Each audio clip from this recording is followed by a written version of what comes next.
Majority కాదు, ఆయన్ని ఎంపీగా భారీ మెజారిటీతో గెలిపించండి, ఈయన ఎమ్మెల్యేగా భారీ మెజారిటీతో గెలిపించండి. ఏం జరుగుతుందో చెప్తాం. ఓఎన్జీసీ గెయిల్ పైప్ లీకులు జరుగుతూ ఉన్నాయి, పర్యావరణం దెబ్బతింటా ఉంది. మన ప్రతినిధులు వెళ్తే మనకి గెయిల్ కానీ ఓఎన్జీసీ ప్రతినిధులు వాళ్ళ దగ్గర దాదాపు 200 కోట్లు తీసేసుకొని మన ప్రజలు నష్టపోతా ఉన్నారు. నేను కేంద్ర ప్రభుత్వంతో మాట్లాడి, మీకు తెలుసు ప్రధానమంత్రి గారి స్థాయికి వెళ్ళి కూర్చొని నాకు మాట్లాడగలిగే సత్తా ఉన్నవాడిని, అమిత్ షా గారితో కూర్చొని మాట్లాడగలిగేవాడిని, ఎంటైర్ ఈ రోజున కూర్చొని అలయన్స్ ని రెడీ చేసిన వాడిని. మీరు వెళ్ళి పంపిస్తే నేను వెళ్ళి కూర్చొని మాట్లాడతాను. ఓఎన్జీసీ అధికారులతో కానీ, రిలయన్స్ కానీ, గెయిల్ కానీ ఏమైతే లీకులు ఉన్నాయో నేను వచ్చి క్షేత్రస్థాయి పరిశీలన చేస్తాను. ఒక రాజకీయ నాయకుడిగా, ఒక పార్టీ వ్యవస్థాపక అధ్యక్షుడిగా నేను ఏం మాట్లాడినా ప్రజా పోరాటం అవుద్ది తప్ప, రేపొద్దున వరప్రసాద్ గారిని మీరు ఎమ్మెల్యేగా లోపలికి చట్టసభలోకి పంపించిన, హరీష్ గారిని మనకి లోక్సభకు పంపించిన మాకు బలం ఉంటుంది, గొంతు పట్టుకొని నిలదీసి అడగగలం. గెయిల్ చేత, ఓఎన్జీసీ చేత ఈ పైప్ లైన్ తాలూకు కాలుష్యాన్ని తగ్గించి ప్రతి గ్రామం పచ్చదనం పోకుండా మీ ఆరోగ్యాన్ని సంరక్షించే బాధ్యత, కాలుష్యం లేకుండా చేసే బాధ్యత మేము తీసుకుంటాం.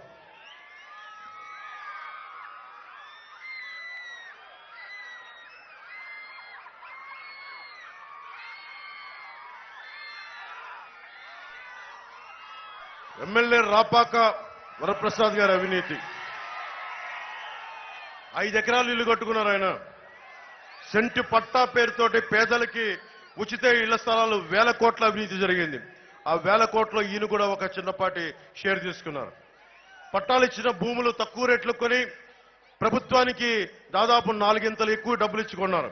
ఈ స్థలాలన్నీ, ఇచ్చిన స్థలాలు బాగున్నాయా అంటే అన్ని నదీ పరివాహక ప్రాంతాలు, చెరువులు, శ్మశానాల మధ్యలో, పల్లప ప్రాంతాల మధ్యలో ఇవ్వడంతో పేదలు ఇల్లు కట్టుకునే పరిస్థితి లేదు.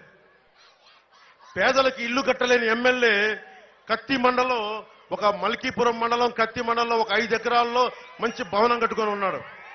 మన ఓట్ల మీద గెలిచి పేదలకు ద్రోహం చేసి కూర్చొని మల్కీపురం మండలంలో 5 ఎకరాలు ఇల్లు కట్టుకున్న వ్యక్తి. అదొక్కటే కాదు, ఇసుక కూడా బెదిరించి తీసుకున్నారు. ఇనుమును కూడా వ్యాపారుల నుంచి బెదిరించి తీసుకున్న వ్యక్తి. ప్రైవేట్ స్థలంలో ప్రభుత్వ నిధులతో ఇల్లు కట్టుకున్న వ్యక్తి. అంతర్వేది రథం దగ్ధమైతే ఆయన కూర్చోబెట్టి ఈ రోజు దాకా దాని మీద ఏం మాట్లాడలా. సకిరెడ్డిపల్లిలో ఫైర్ స్టేషన్ కావాలి 2019కి అడిగిన రాపాక గారికి జగన్ పంచన చేరాక ఈ రోజుకి ఒక ఫైర్ ఇంజిన్ గురించి అడగాల్సిన మనసు రాలా.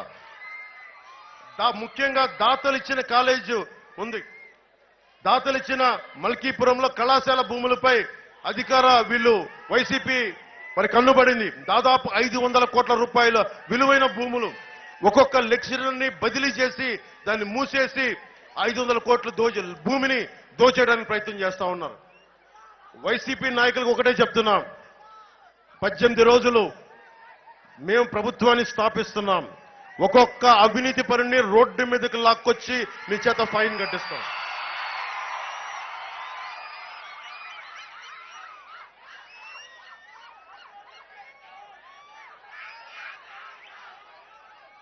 అలాగే చింతలమర్రిలో రాపాక గారు పర్మిషన్ లేకుండా చెరువులు తవ్వకాలు చేస్తున్నారని దృష్టికి వచ్చింది.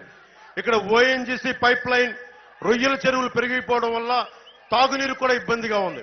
ఇందాక వరప్రసాద్ గారు అదే చెప్తున్నారు, ఇంత నీరుండి కూడా తాగునీటికి ఇబ్బంది ఉంది అంటే కేంద్రం ప్రధానమంత్రి గారి నాయకత్వంలో జల్ జీవన్ మిషన్ ఉంది.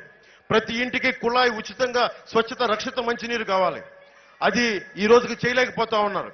మేము చెప్తున్నాం, కనీస మౌలిక అవసరాలు తాగడానికి కనీసం మంచినీళ్లు కూడా ఇవ్వలేని పరిస్థితి. రోడ్లేస్తే వేసిన 2 రోజులకే గుంతలు పడిపోయే పరిస్థితి. ఇవన్నీ మారాలి. ఆ రోజు మీకు గుర్తుంది, నేను ఇదే రాజులకు వచ్చి మీరు రోడ్లు వేస్తారా, నేను వచ్చి నా శ్రమదానంతో రోడ్లు వేయినా మా జన సైనికులతో అడిగితే మీకు ఎన్ని గంటలు వేశారో మీకే తెలుసు. ఈసారి అలా అడగట్లా, మనం కూర్చొని దగ్గరుండి వేయిద్దాం.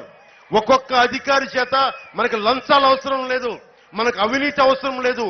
మొత్తం ఏ రోడ్లు, ఏ మౌలిక అవసరాలు ఉన్నాయో అన్ని దగ్గరుండి ఒక్కొక్కరి చేత మెడలు వంచి పని చేయిద్దాం. ఒక్కొక్కరి చేత